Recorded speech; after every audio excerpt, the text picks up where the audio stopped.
The woman who accused Jay-Z of sexual assault has already dropped her lawsuit. But now, for the first time, you're going to hear the story behind the bombshell accusation that has since been withdrawn. Jay-Z's lawyer says it should put to rest any doubt about his innocence. This morning, the woman who said she was 13 when Sean Jay-Z Carter and Sean Diddy Combs sexually assaulted her after the 2000 MTV Video Music Awards is heard talking to private investigators about her claim and agreeing that Jay-Z did not assault her. But Jay-Z you're saying he was definitely there? But he had no part in it, or he was just... He was there. He was just there, but he didn't have anything to do with any sexual acts towards you. It was strictly... Yeah. The woman is also heard saying her lawyer put her up to suing one of the world's most recognizable stars. He was the one that kind of pushed me towards going forward with him. With Jay-Z? Buzbee did? Yeah. Do you know why? No. ABC News exclusively obtained a minute-long excerpt of the recording made days after the woman, identified as Jane Doe, permanently dropped her lawsuit against both Carter and Combs last month. The people around Mr. Carter wanted to know what happened behind closed doors. And so they asked for her to be interviewed. The interview occurred, and the tape speaks for itself. She says, in no uncertain terms, Mr. Carter did not do this. It is effectively a lie.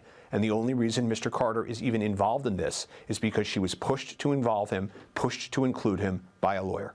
The accuser's lawyer, Tony Buzbee, called it a blatant lie that he pushed Jane Doe to sue Jay-Z. And he sent us this recording of a phone call with his client. They say that they have you on tape denying that Jay-Z assaulted you. Is that true? No, they don't. I've never said that. Okay. They also say that you told them, and they have it on tape, that I, Tony Buzbee, told you to came up with this plan and told you to say that Jay-Z assaulted you so you would get more money. No. Jane Doe said in a court filing, although I ultimately chose not to pursue them, I stand by my claims. She says in a sworn declaration that she felt intimidated and terrified at being confronted by these two individuals on my doorstep. Was she coerced in any way? Of course not. They did not coerce her, promise or threaten her in any way, shape, or form. She voluntarily met and spoke to them, and she told them her truth, which was, under no circumstances did Mr. Carter do this. And number two, the only reason he's even involved in this is she was pushed to introduce him by a lawyer.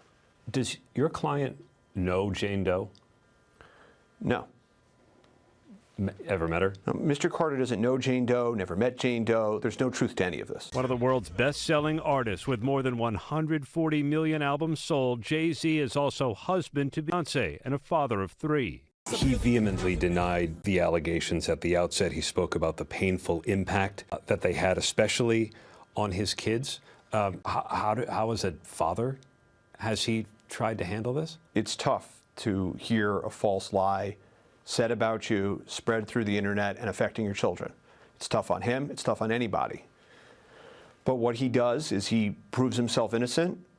Today is hopefully the final chapter in that, and then they're going to move forward. That's what Jay does. Jay-Z is now suing Jane Doe and her lawyer for defamation. Why not let it lie? The case is gone. The truth had to fully come out. This person cannot be allowed to sort of hide from the reality that this was a false accusation. While the accuser's lawsuit against Jay-Z and Sean Combs was dismissed, Combs still faces a number of other civil claims from other accusers, which he denies. And on Friday, guys, Combs is due in court to plead not guilty to a new indictment in his federal case. So many of the indictments he's facing, Combs is. Yep.